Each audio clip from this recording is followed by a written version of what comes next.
Bonjour à tous, merci de vous joindre à nous pour cette journée scientifique. C'est un honneur de démarrer la journée. Euh, donc effectivement, aujourd'hui, je vais parler de biomarqueurs dans le domaine du vieillissement pour la détection précoce des troubles cognitifs.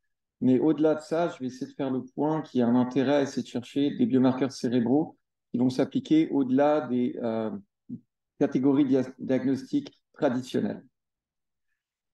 Donc, avant de démarrer, avant que j'oublie, ce travail-là est soutenu par un certain nombre d'organisations. J'ai notamment bénéficié du soutien de la Fondation Courtois depuis de nombreuses années pour ça.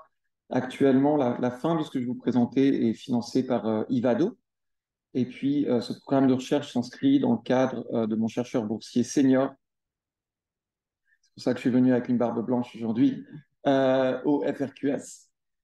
Initialement, c'était aussi des travaux qui s'inscrivaient dans le cadre du consortium canadien sur la neurodégénérescence dans le vieillissement et soutenu par les IRSC.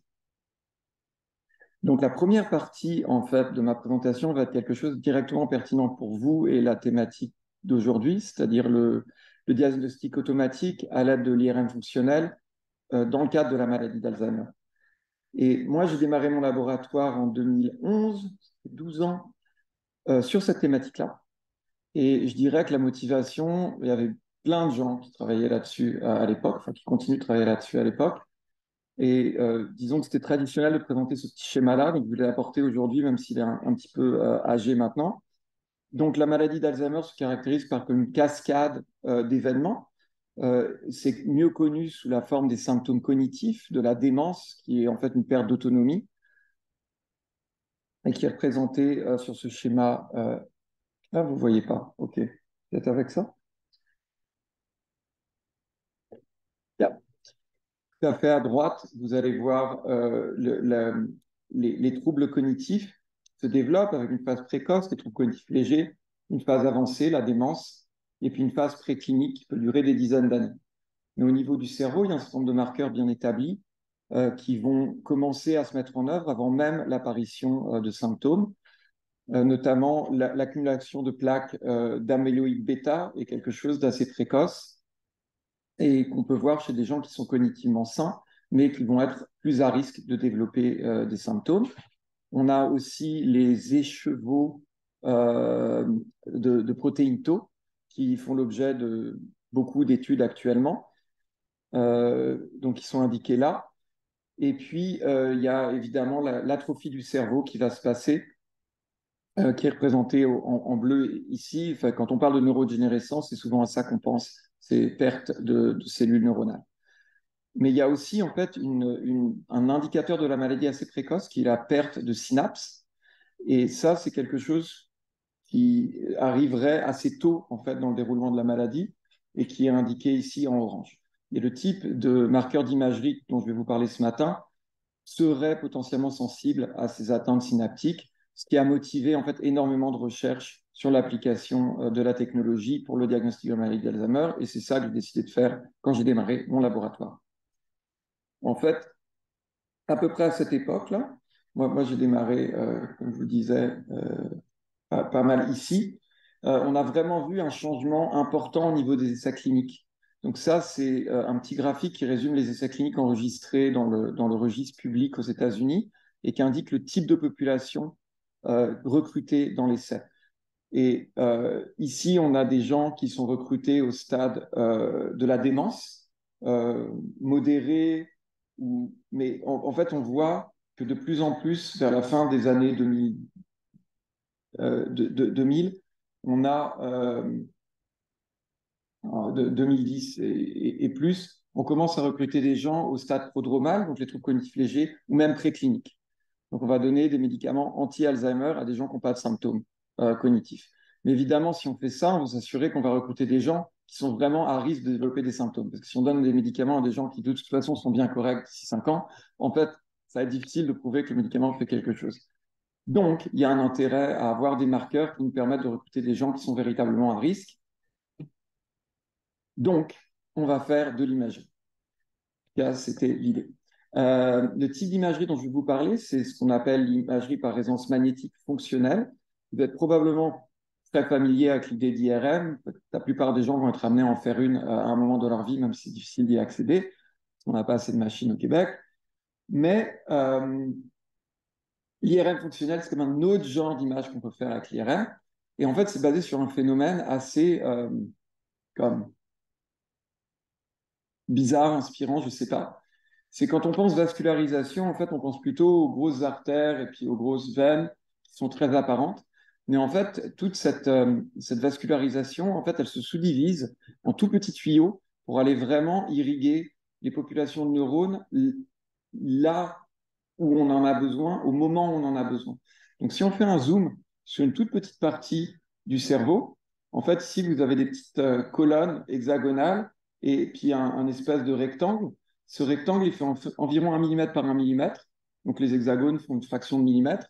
Et ça, ce que ça vous représente, c'est les axones dans cette fraction-là du cortex. Donc là, vous avez à peu près 3 millimètres d'épaisseur. C'est là où sont les corps des neurones. Et ce que vous voyez, c'est la cytoarchitecture, les axones qui connectent les neurones les uns aux autres dans leur voisinage. Et ce que vous avez à droite, c'est le petit rectangle et une reconstruction de la vascularisation là-dedans. Donc ce que vous voyez, c'est un réseau extrêmement dense de ce qu'on appelle les microcapillaires qui font à peu près une dizaine de microns. Et en fait, quand l'activité des neurones se modifie, les neurones ils sont connectés directement au niveau synaptique à ces microcapillaires par les cellules gliales. Et il y a un couplage localisé dans le temps et dans l'espace extrêmement précis. Donc dès qu'une population de neurones augmente son activité, vous allez voir une modification de la concentration d'oxygène au même endroit. Et ça permet d'imager l'activité des neurones au travers de la vascularisation. Et c'est ça que l'IRMF mesure. Concrètement, ça ressemble à ça. On va avoir différentes régions du cerveau. Ici, je vous en ai mis 3. Et puis pour chaque région, on va avoir comme une espèce de décours d'activité au cours du temps. Donc sur le graphique, ce que vous avez, c'est le temps en secondes. Là. Donc vous avez 5 minutes d'acquisition. Et puis la courbe rouge correspond à l'air rouge, la courbe bleue à l'air bleu et la courbe verte à l'air verte. Ici, c'est facile. Donc en fait, ce qu'on peut voir, c'est que en fait, ici, c'est des activations au repos, mais juste spontanément, au cours du temps, l'oxygénation dans ces différentes aires va varier. Et en fait, il y a un phénomène qui est intéressant, qui s'appelle la connectivité fonctionnelle. C'est que si vous regardez certaines paires de régions, il va y avoir comme une synchronisation de cette activité. Donc, si on regarde la région bleue et la région rouge, qui sont en fait comme homologues, c'est symétrique dans le cerveau, en fait, leur décours temporel d'activité spontanée ressemble à ça. Et on voit une corrélation à 0,8. Donc en fait, il y a l'air d'y avoir comme un couplage. Dès lors que l'activité augmente dans une région, elle augmente dans l'autre. Et en fait, ce n'est pas hyper surprenant parce que ces deux régions, c'est les aires motrices primaires. Et donc, si quelqu'un a envie de se gratter le nez, typiquement, ça va augmenter l'activité aussi bien dans le cortex gauche que dans le cortex droit. Donc même si on regarde l'activité spontanée du cerveau au cours du temps, on va observer cette espèce de structure de corrélation dans les activités du cerveau. Et donc, ça amène en fait à créer ce qu'on appelle des connectomes. Donc, au lieu d'avoir une image du cerveau, on a une espèce de matrice avec des couleurs un peu exotiques. Pourquoi pas? Et ce que cette image, elle représente, c'est chaque ligne et colonne, c'est comme une espèce de tableau Excel géant. Et pour chaque ligne et chaque colonne, ce que vous avez, c'est la valeur de cette connectivité fonctionnelle pour une paire de régions données. Donc ici, on a quelque chose comme 120 régions qui vont couvrir le cerveau. Et pour chaque paire de régions, on va aller mesurer la cohérence de l'activité temporelle. À quel point les régions se parlent l'une à l'autre. Avec l'espoir que si la maladie d'Alzheimer impacte l'activité synaptique dans certaines aires du cortex, ça va modifier la façon dont cette aire-là parle aux autres. Et donc, on va être capable de le capturer. C'est le plan. Des centaines de labos dans le monde ont eu le même au même moment, en espérant que ça marcherait. Moi, j'en étais un. Donc, en gros, ça ressemble à ça. On va acquérir des données chez un certain nombre de sujets, mettons 100 sujets. Pour chacun, on acquiert l'activité spontanée pour peau. On va construire ces espèces de petites images colorées là. On en aura une par sujet. Ensuite, on va rentrer ça dans un algorithme de magie vaudou. Le terme technique pour ça, c'est l'apprentissage machine.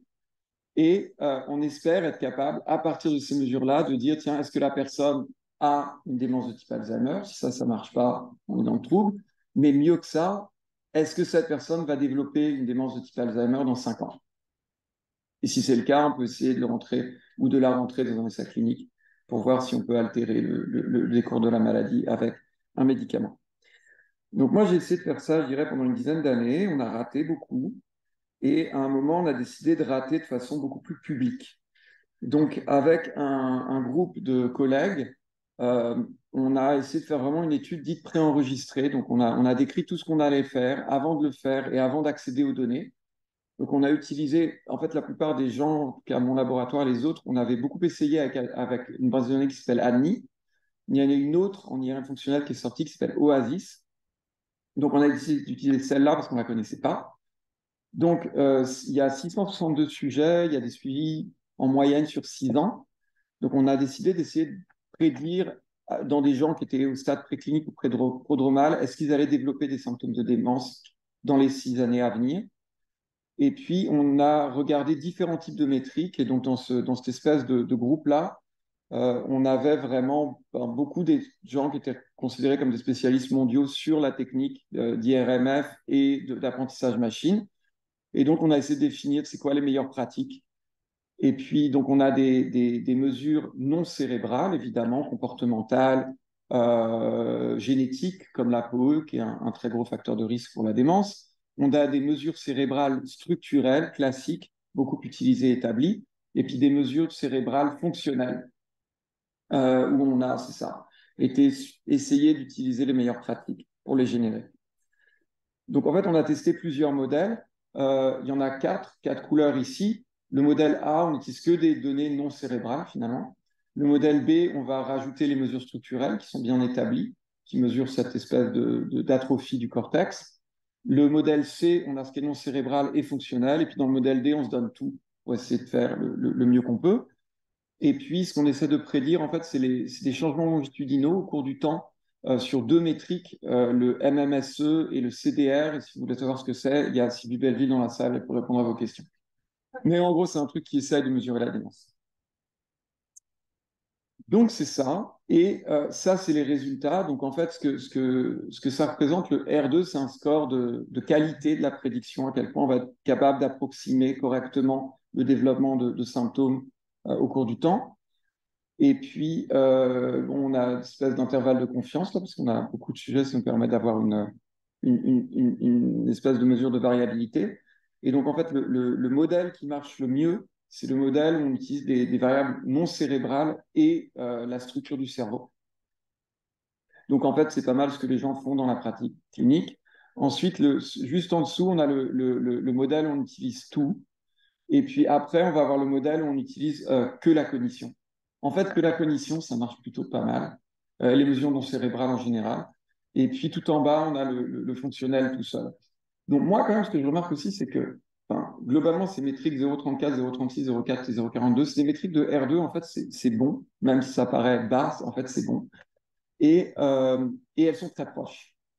Et très franchement, j'ai envie de dire qu'on ne devrait pas s'embêter avec l'imagerie du cerveau. Si on est à 0,36 avec juste les mesures non cérébrales, c'est très bien.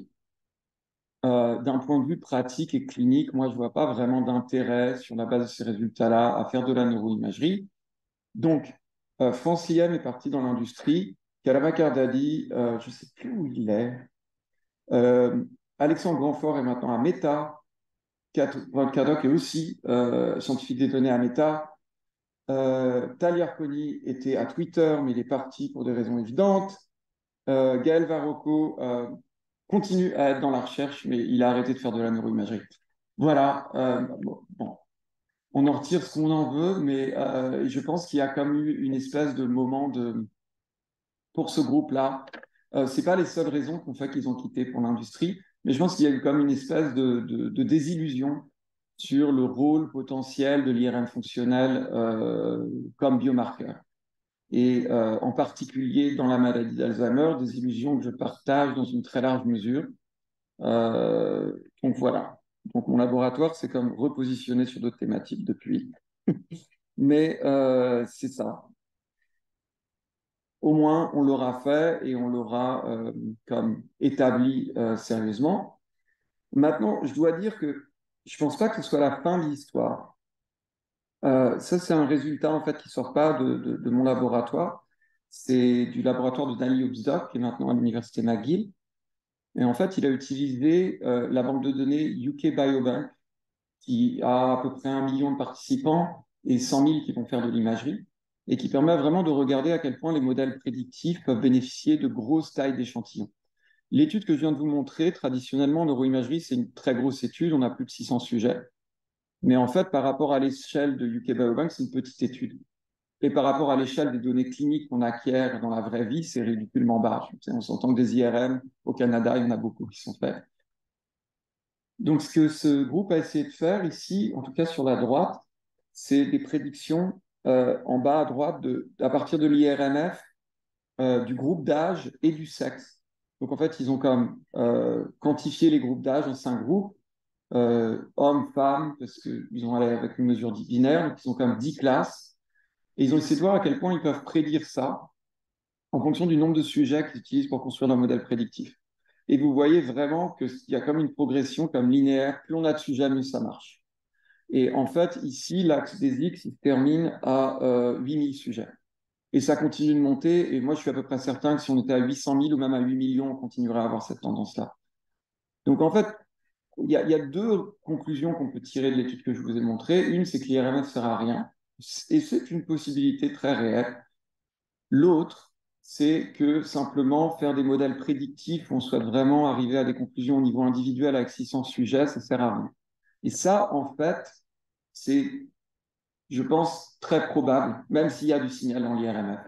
Et en fait, ce que vous avez à gauche, c'est des jeux de données très connus en machine learning, dont MNIST, là, qui est un jeu de données avec des chiffres écrits à la main, qui est très utilisé dans le cadre de l'apprentissage machine. Et en fait, ils ont fait le même genre d'études de mise à l'échelle, parce que typiquement, ces jeux de données-là ont des centaines de milliers, des millions d'exemples. Ils ont essayé d'aller voir qu'est-ce qui se passait si on avait aussi peu que ce qu'on essaye de faire en imagerie. Et en fait, on a le même type de mise à l'échelle qui s'observe. C'est un phénomène qui est très générique. Quand on cherche à faire des prédictions au niveau individuel, ça prend juste beaucoup de données pour connaître la variabilité du monde. Et l'idée d'être capable de faire des modèles prédictifs avec n égale 50 ou 100, ça dépend de ce qu'on cherche à prédire. Si on cherche à prédire que la personne est morte ou vivante, peut-être qu'on peut y arriver. Mais si on a des effets qui sont, disons, pas très forts, ou disons comme des choses comme développer une démence, c'est probablement une très mauvaise idée. Ça va nous prendre beaucoup plus d'échantillons. Le truc, c'est que avoir n égale 10 000 ou 100 000 avec des gens qui vont développer une démence, en tout cas, au jour d'aujourd'hui, ça n'existe pas. Il y a des gens qui travaillent, comme le consortium Enigma, mais pour l'instant, on n'a pas accès à ce type de données-là. Donc moi, ça m'a motivé une nouvelle direction pour le laboratoire, et puis je voulais en parler rapidement. Mais comme je suis, juste vérifier. OK. De façon surprenante, j'ai du temps. Normalement, je suis lent. Donc, je vais vous parler de la deuxième, un nouvel axe que j'ai développé dans le laboratoire qui me semble potentiellement pouvoir répondre au problème. Et cet axe, c'est essayer de quelque part fusionner plusieurs tâches diagnostiques dans un seul modèle. Donc, le papier principal dont je vais vous parler, c'est un papier qu'on vient de sortir dans Biological Psychiatry. Là encore, c'est un travail très collaboratif.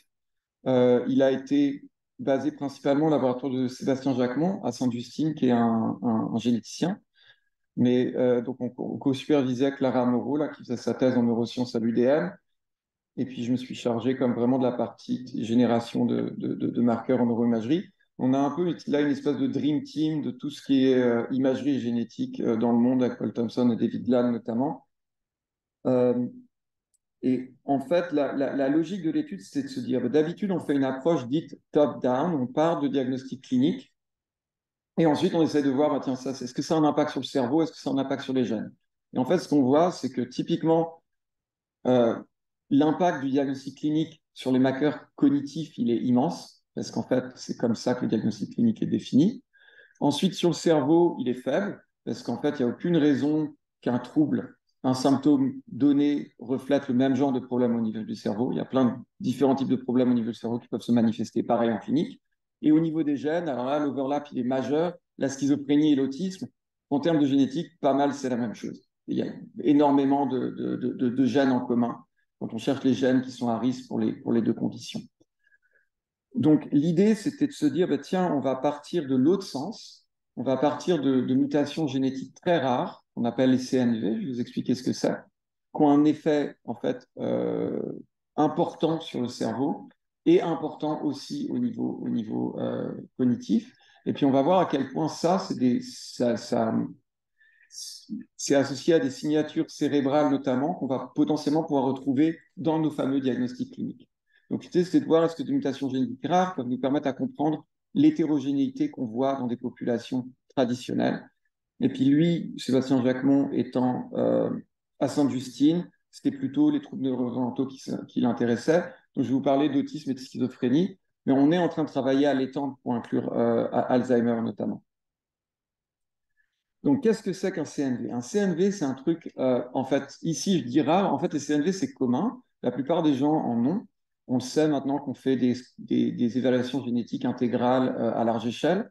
Mais en fait, la plupart des CNV, c'est quelque chose qui fait rien et qui ne se transmettra pas à la descendance. Par contre, il y a des CNV rares qui sont récurrents et des CNV encore plus rares où, en fait, c'est des CNV qui ont un gros impact sur les symptômes cliniques. Donc, un CNV, c'est quoi? En fait, c'est un bout entier du génome qui soit dupliqué, soit supprimé. Et ça a un énorme impact, en fait, non seulement sur les symptômes cliniques, les CNV cliniques récurrents, c'est les plus gros facteurs de risque connus pour la schizophrénie et pour l'autisme. Ils vous rendent aussi soit maigre, soit gros, soit avec un gros cerveau, soit avec un petit cerveau. Et en fait, il y a comme un effet miroir. Si vous avez une délétion, vous allez être gros. Si vous avez une duplication, vous allez être maigre. Il y en a un qui vous rend schizophrène, l'autre autiste. Dans les deux cas, vous êtes à risque pour les deux, mais il y en a un qui est privilégié pour une condition, l'autre pour l'autre. Donc, en fait, c'est des populations avec des très gros effets sur, en fait, à peu près tout, du comportement au cerveau. Sauf qu'en fait, ça n'avait pas vraiment été étudié au niveau du fonctionnel. Donc, en fait, ce qu'on a fait, c'est qu'on a accumulé un certain nombre de banques de données publiques, donc le UK Biobank, dont je vous parlais avant, un certain nombre de consortiums au niveau des CNV. On en avait 4 différents, mais ça implique des dizaines de sites dans le monde. On avait aussi un certain nombre de cohortes dites idiopathiques, donc schizophrénie, troubles bipolaires, troubles de l'attention. Tout ça, c'était des banques de données publiques qui sont elles-mêmes des consortiums, qui elles-mêmes impliquent des dizaines de centres dans le monde. Et puis, c'est ça. Donc, en fait, on a appris tout ça, on les a mis ensemble, on les a pré-traités de manière standardisée et on a généré un certain nombre de connectomes. Et on avait un certain nombre donc, de marqueurs cognitifs qu'on pouvait essayer de prédire. Et en tout, on a 33 000 individus dans cette étude-là. Et en fait, un des premiers trucs qu'on a fait, que moi j'ai trouvé vraiment intéressant, parce que ça, j'avais cette question. Au final, c'est quoi la taille des faits qu'on regarde et à quel point les troubles, disons, les diagnostics habituels sont effectivement associés à des effets sur le cerveau. Et en fait, maintenant, j'ai un graphe mis à jour où j'ai Alzheimer là-dedans, mais comme c'était des données encore préliminaires, je ne voulais pas présenter, juste les troubles psychiatriques là-dedans. Donc ici, ce que vous avez, c'est différents types de CNV. Ce que vous avez tout en haut, c'est les CNV les plus récurrents, les plus connus et les plus dangereux. Donc le 22Q et le 16P. Donc leur nom complet, c'est 22Q 11.2 et 16P 11.2. Ça dit en fait sur quel chromosome ils sont et quelle section du chromosome ils affectent là. Et puis en bas, ce que vous avez, c'est les conditions psychiatriques, troubles bipolaires, schizophrénie, autisme, troubles de l'attention. Et ça, en fait, c'est une maladie qui a à voir avec les intestins et qui n'a genre aucun impact sur le cerveau. Donc c'est un contrôle négatif. Et ce que vous avez sur l'axe des X, c'est la taille de l'effet sur le cerveau. Je pourrais vous expliquer exactement comment c'est mesuré là, mais c'est en IRMF, une espèce d'idée à quel point ça change la connectivité au repos ou pas.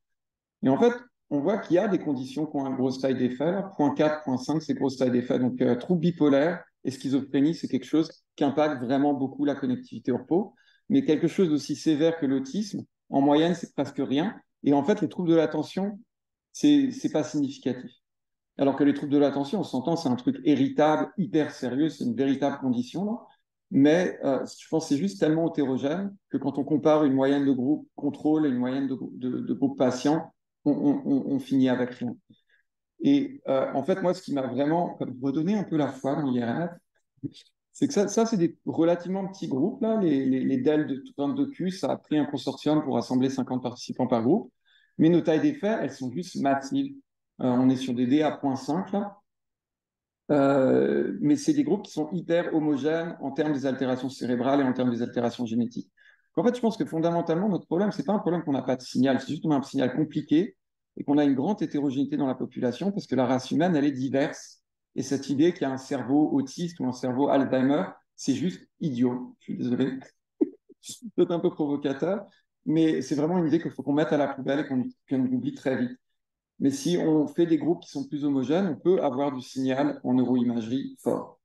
Donc ça, c'est ça, ça m'a rassuré pas mal, cette étude-là. Vous avez quand même vu qu'au niveau des CNV, il y a aussi plein de CNV qui n'ont aucun effet. Pourquoi c'est le cas? En fait, on a plusieurs métriques pour montrer ça. Là, je vous montre celle qui me convainc le plus parce que c'est celle que je comprends le moins. Sur l'ACDesic, vous avez une mesure de sévérité génétique. Donc, en fait, ça dit pour chaque gène, ça estime à quel point perdre ce gène-là est dangereux. Et pour chaque CNV, vous avez donc une combinaison de gènes impliqués. Donc, on peut donner une espèce de score à quel point ce CNV-là est dangereux en termes des gènes impliqués. Et sur la DSY, vous avez la taille de l'effet sur le cerveau. Et vous pouvez voir une jolie corrélation à presque plus de 0,75. C'est-à-dire qu'en gros, plus le CNV est dangereux d'un point de vue génétique, plus il impacte la connectivité cérébrale. On a un graphe équivalent avec les symptômes cliniques. En fait, le truc, c'est que pour beaucoup de ces CNV-là, ils ne sont pas récurrents, donc on doit quand même estimer leur impact clinique par des proxys. Mais c'est clair que les CNV avec un gros impact clinique impactent le cerveau de façon majeure. Donc, ce spectre d'effets qu'on voit là, il reflète véritablement quelque chose au niveau clinique, c'est évident. Donc, le dernier truc qu'on a fait, puis je vais arrêter là parce que je vais être exactement à l'heure, c'est qu'on a essayé de voir, tiens, au final, on voit des altérations de la connectivité quand on compare des contrôles avec des patients sur ces différents groupes avec des grosses tailles d'effets. On s'est demandé, tiens, au final, est-ce que ce type de profil de connectivité, c'est quelque chose qu'on peut retrouver dans les conditions idiopathiques? Si on va regarder des gens avec une schizophrénie, est-ce que certains ont des profils de connectivité qui ressemblent à des CNV 22, Q ou CSP? Donc en fait, on a pris la matrice, là on compare les deux groupes contrôle et porteurs de CNV, et puis on est allé juste regarder si ça ressemblait au connectome d'un certain nombre de groupes, aussi bien contrôle qu'avec des conditions psychiatriques idiopathiques. Et ensuite, on a été testé, est-ce qu'il y a un enrichissement significatif de ces patrons-là dans ces populations-ci? Et là, le graphe à la fois le plus joli et le plus difficile à comprendre de ma présentation, parce que ça montre, en fait, on est allé regarder si on avait ce genre d'enrichissement pour différentes régions du cerveau. Donc, en fait, les connectomes, ça regarde vraiment la connectivité de tout avec tout. Donc, on a regardé la connectivité d'une région avec le reste. Donc, par exemple, au milieu, là, vous avez la connectivité du thalamus avec le reste du cerveau. Et en fait, ça, c'est quelque chose qui est enrichi pour l'ensemble des CNV qu'on est allé regarder, aussi bien pour l'autisme que la schizophrénie. Donc, en fait, il y a l'air d'y avoir une convergence des altérations de connectivité entre les CNV qu'on a regardés, la schizophrénie et l'autisme, systématiquement au niveau du thalamus. Par contre, pour d'autres régions, c'est quelque chose qu'on va retrouver de façon moins systématique. Et si on regarde par exemple la connectivité au niveau du pôle temporal, c'est quelque chose qu'on a vu d'enrichi uniquement au niveau du 22Q et de l'autisme. Donc, c'est pas comme systématiquement, tiens, on retrouve ces patrons de connectivité dans toutes les conditions idiopathiques, à tous les endroits du cerveau, mais on a quand même été capable de voir qu'en tout cas, sur certaines structures, il y a l'air d'avoir une convergence systématique de ces altérations, donc notamment au niveau sous-cortical. Et donc, ce que ça veut dire, moi, ce que j'en prends, c'est qu'en fait, on pourrait potentiellement refaire le genre de modèle prédictif dont je vous avais parlé, mais au lieu de s'intéresser à un diagnostic isolé, par exemple construire un modèle de la schizophrénie ou construire un modèle pour l'autisme ou pour l'Alzheimer, on pourrait potentiellement pooler toutes les données qu'on a accessibles actuellement et construire des modèles transdiagnostiques, parce qu'en fait, les altérations cérébrales ont l'air d'être partagées de façon importante entre certaines conditions. Et si je vous dis, oui, bon, ok, autisme, schizophrénie, CNV, machin, très bien, mais on est là pour entendre parler du vieillissement. Les CNV, c'est aussi des facteurs de risque pour la démence. Deux, à peu près la moitié des gens avec une démence de type Alzheimer ont des symptômes psychotiques qu'on retrouve en schizophrénie. En fait, historiquement, les gens avaient fait un parallèle entre la schizophrénie et présentaient la schizophrénie comme une forme de démence précoce. Il y a des symptômes de dépression qu'on retrouve de façon très enrichie dans toutes ces conditions-là. Et puis, en fait, l'âge et le sexe, c'est des choses qui ont un impact important sur la connectivité aussi. Et il se trouve que toutes les personnes de toutes ces conditions-là ont aussi un certain âge et un certain sexe. Donc, si on veut en prendre un bon modèle prédictif du cerveau, c'est certain qu'il y a de l'information qui est partagée au travers de toutes ces cohortes-là. Et donc, c'est ça le projet IVADO sur lequel on travaille actuellement. On est en train de pouler tous les jeux de données d'IRMF qu'on peut récupérer partout pour construire un méga modèle. Et on verra si ça fonctionne. Donc voilà, en conclusion, l'IRMF, la connectivité en IRMF n'ajoute pas de valeur prognostique comparée à des outils plus traditionnels pour prédire la progression vers une démence, en tout cas avec les techniques à l'état de l'art. Les grosses tailles d'échantillons sont centrales, très importantes pour construire des modèles prédictifs qui marchent bien. Et on observe une convergence au niveau cérébral entre différents troubles psychiatriques et en fait conditions neurodéveloppementales génétiques rares. Et donc ça démontre, je pense, le potentiel pour trouver des biomarqueurs cérébraux qui vont être transdiagnostiques, avec notamment comme motivation de pouvoir avoir des très grosses tailles d'échantillons pour les construire. Donc je vous remercie de votre attention et j'espère ne pas avoir été trop déprimant.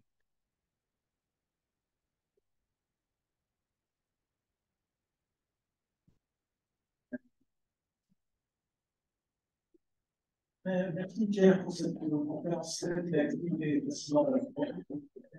S'il y a des questions pour Pierre?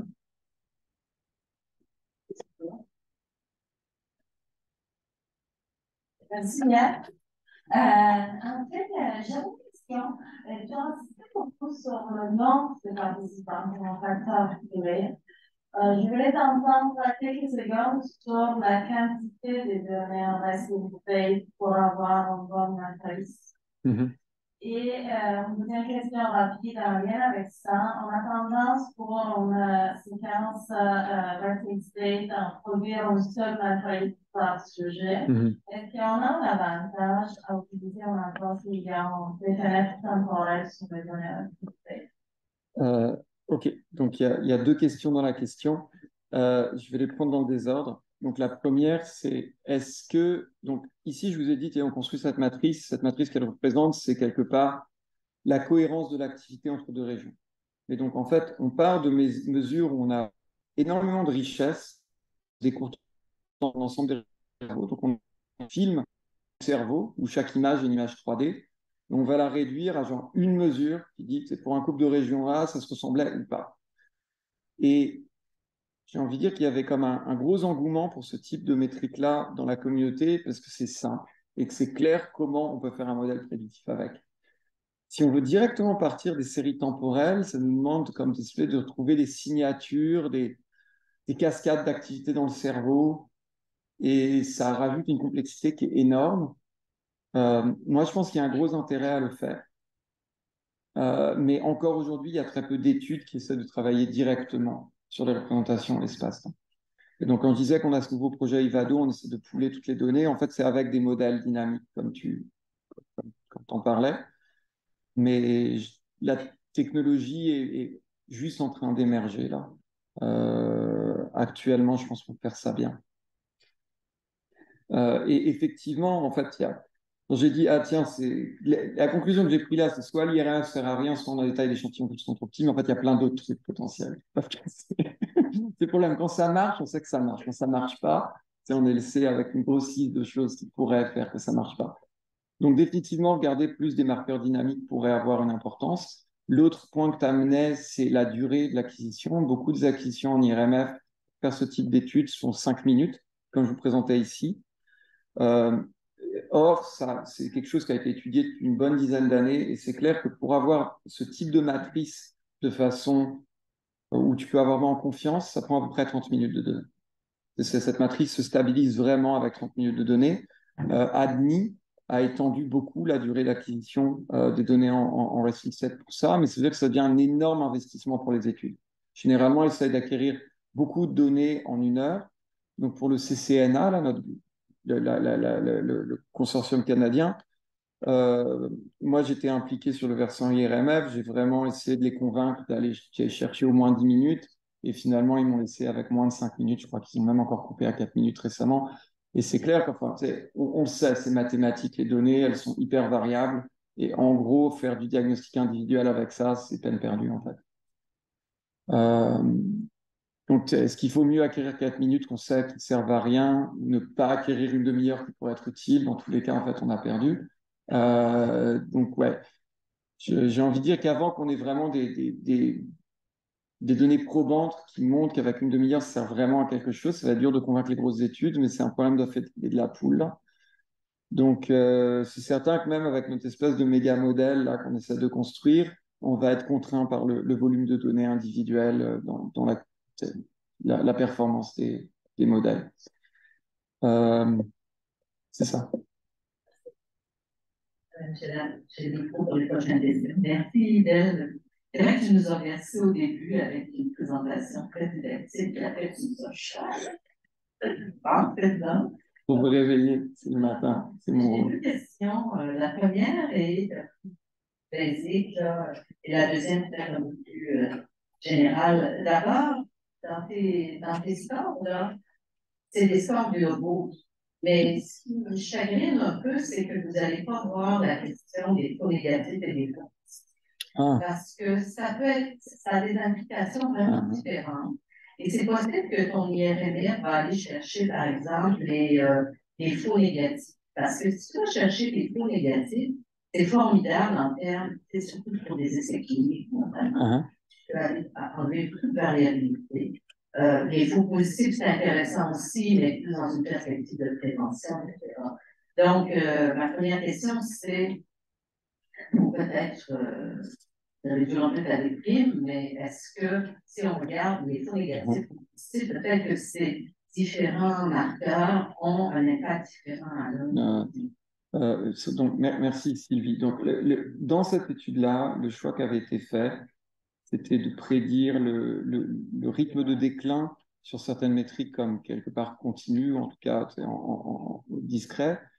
Alors que fondamentalement, enfin, ce qui nous intéresse, c'est est-ce que, enfin, tu peux réfléchir de façon plus comme binaire là. Est-ce que la personne a un diagnostic de démence ou pas? Et donc, le point de Sylvie, c'est qu'en fait, quand on a un test, mettons un test de grossesse, il y a toujours des risques que ce test se trompe. Donc, il y a deux types de risques. Il y a le faux positif, on vous dit que vous êtes enceinte, mais en fait, vous ne l'êtes pas. Il y a le faux négatif, vous êtes enceinte, mais le test dit que vous ne l'êtes pas. Les deux types de risques sont en fait associés avec des problèmes différents. Et dans le cadre d'une démence, disons, si on va donner des médicaments aux gens pour essayer de prévenir qu'ils ne deviennent pas déments, en fait, nous, c'est que comme les faux positifs qui sont notre problème. On veut impérativement des gens qui, de fait, déclineraient si on ne leur donnait pas le médicament, on montre que le médicament sert à quelque chose. Donc, en fait, on veut des marqueurs à haut pouvoir de prédiction positif. Et en fait, ces modèles-là cherchent à être globalement bons, mais en fait, on peut aussi essayer de pousser un modèle dans un sens ou dans un autre, à être soit très spécifique ou très sensible, et il est possible que l'IRMF ait des propriétés différentes de l'IRMF structurel de ce point de vue-là. Et en fait, moi, c'est une idée sur laquelle j'ai investi fort. Et en fait, je n'ai pas parlé de ce papier-là, mais on a publié là-dessus. Et en fait, Christian Dansereau, qui était l'étudiant qui menait ça, a monté une compagnie qui s'appelle Perceive.ai et viennent de faire leur premier round de funding à 1,5 million pour vendre cette idée-là pour les essais cliniques. Il a recruté Angela Tam, qui était aussi au centre, une ancienne étudiante, qui travaille aussi là-dessus. Donc, je pense que c'est une idée qui fonctionne et l'IRMF n'a pas vraiment été évalué dans ce contexte-là. Donc, je suis d'accord. Donc, OK, il y a plein de raisons différentes qui pourraient amener ce résultat-là négatif, mais aussi c'est peut-être juste pas la bonne question. Alors, mon deuxième général, c'est la question transdiagnostique. Bon, c'est intéressant pour comprendre le cerveau et peut-être pour comprendre les facteurs qui sont transversaux. À un moment donné, par exemple, moi, je m'étais intéressée à la neuroplasticité pouvait être un facteur transversal aussi. Mais au niveau traitement et compréhension des maladies, parce que tout le monde a deux bras, deux jambes, je veux dire, c'est bien les facteurs communs, mais dans quelle mesure est-ce que profondément convaincue qu'une approche transdiagnostique comme ça, qui met ensemble des conditions qui sont très, très variées au niveau neurochimique, au niveau comportemental, mais est-ce que tu penses que ça va nous amener plus loin au niveau du traitement ou de comment Donc, c'est une question difficile et c'est purement spéculatif. Mais moi, quand j'ai démarré la recherche il y a 10 ans, j'étais d'une naïveté fantastique sur tout ce qui est clinique. Tu sais, ma formation, c'est les mathématiques. Après, j'ai fait des statistiques, j'étais prof en info. Et en fait, moi, quand j'ai écrit mon premier grand Alzheimer, c'était sur la base de Wikipédia, là, on s'entend. Donc, j'ai pas mal évolué. Et à ce stade, la façon dont je comprends en tout cas l'autisme et la schizophrénie, c'est vraiment comme, c'est l'évolution humaine. C'est pas des maladies, c'est pas des trucs qu'on peut quand même guérir. Euh, et je pense qu'il y a des grands facteurs de variation neurochimiques et cérébraux, et que ces grands facteurs, on les comprend pas bien, et qu'en fait, des choses comme les CNV te poussent dans un certain espace, et que c'est un espace qui va faire que tu vas avoir du mal à fonctionner sur certains aspects, qui fait que tu te retrouves avec un diagnostic. Et c'est certain que ça va interagir, mais de façon majeure avec la neurodégénérescence. Peut-être c'est la même neurodégénérescence pour tout le monde, mais cette neurodégénérescence, elle s'applique sur une fondation, et cette fondation, elle est très variable. On a tous deux bras et deux jambes, mais on ne court pas tous les 100 mètres à la même vitesse. Et je pense qu'on sous-estime énormément la richesse euh, de, de, des solutions cérébrales que l'évolution a trouvées pour les humains. Juste parce que c'est caché à l'intérieur et puis que, tu sais, on communique par un outil très, très imparfait, le langage, surtout en français, qui est une langue catastrophique. Ça pourrait être pire, on pourrait parler anglais, mais tu sais, c'est très limité au final ce qu'on peut partager de nos expériences antérieures. Et ouais, moi je suis convaincu qu'il faut qu'on comprenne cette variabilité-là pour avoir des bons marqueurs cérébraux. Il y a une raison pour laquelle les troubles neurologiques et psychiatriques sont quand même très difficiles en termes d'approche de santé. Là. C'est comme des bastions imprenables depuis longtemps. Bref. Merci beaucoup.